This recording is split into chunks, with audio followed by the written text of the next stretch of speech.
Jill, I did interrupt you. You were going to say something about the ideal qualities of a facilitator, because of course you have many strings to your bow.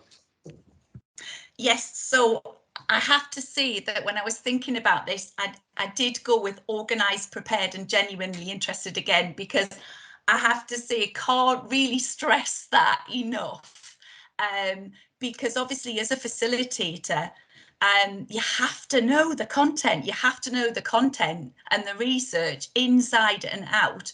And, you know, I think the joy in that for me, and, you know, the kind of the rush behind it, was that I was actually genuinely interested. And I, you know, after being a mentor for 13 years, I thought, right, come on then, you know, tell me more, you know, tell me what I can do better, what I can do differently, give me something to try out.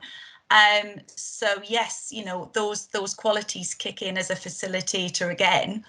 And then it's about engagement with the group, and really kind of getting them on side. I was really lucky because I ended up with 2 early career teacher groups, and they were so different, but equally rewarding. And you know, it would always make me smile how different the same session could be with a different group. You know, and sometimes, you know, one thing would work really well with one group. I'd try it with another group and thought, oh, hang on a minute, not quite getting the same reaction, and I'd have to change. So, you know, that's always brilliant. I love it when, you know, have to think on my feet. But yeah, I think with the facilitator role, it's about bringing the content to life, because that's the way that you get the ECTs on board. And that's, you know, I needed to keep them motivated, because I think this programme came as a bit of a shock to early career teachers and mentors in how much they actually had to do, you know. And I think this was one of the challenges, was that it was such a time commitment, and it was getting the message across that it was really worthwhile and that it could actually help them significantly in their career. And so what I found was getting them to link the learning with what they were doing in the classroom, giving them little practical takeaways, kept them on board, kept them excited and interested, and then I think that made things a lot easier.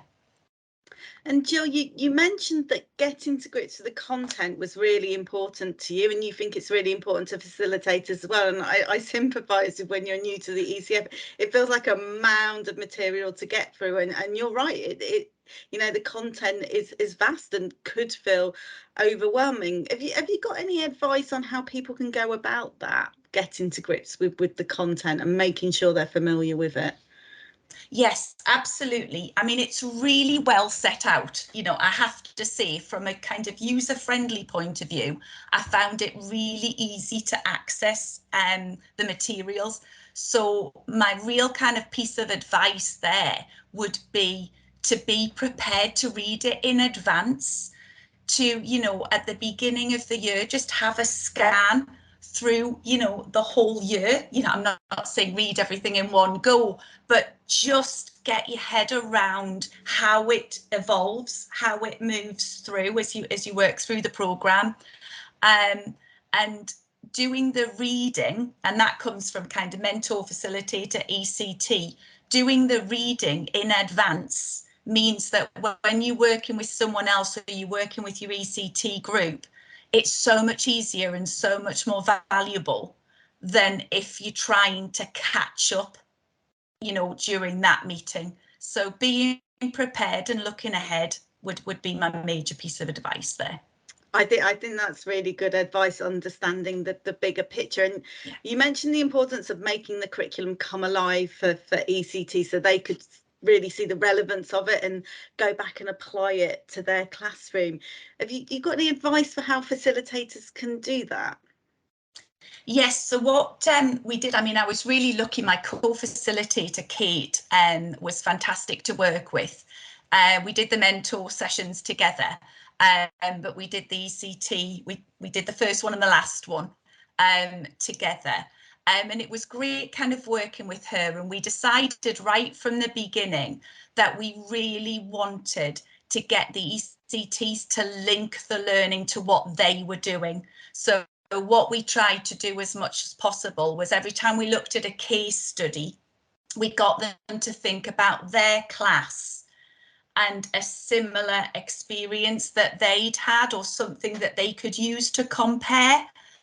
And that worked brilliantly, because they were a little bit reluctant to speak to begin with, but once you started to get them to think about the children in their class, and this worked across the primary and secondary age range, that didn't hinder things at all. They were really good at sharing their experiences and saying, oh, I've got a child where that might work and I could try this. And then, you know, the others would start chipping in with, oh, have you tried this? And that's how we got them engaged, was really getting them to pull back and think about, how does this look in your classroom? That's really interesting what you say about the link between engagement and asking them to talk about their own pupils and their own experiences, because my experience of popping into sessions has also been that ECTs tend to light up when they're talking about their own pupils and their own experience. And of course they need to do that, you know, to channel it and just speak about it emotionally as well, and work through their problems. So I think that's really clever, the way you were able to link that to the case studies and then get them to see themselves in it and then talk about themselves. Like I think that's a really great sort of three-pronged approach to get that engagement, but also from that to get them talking about their problems and then exploring solutions to them.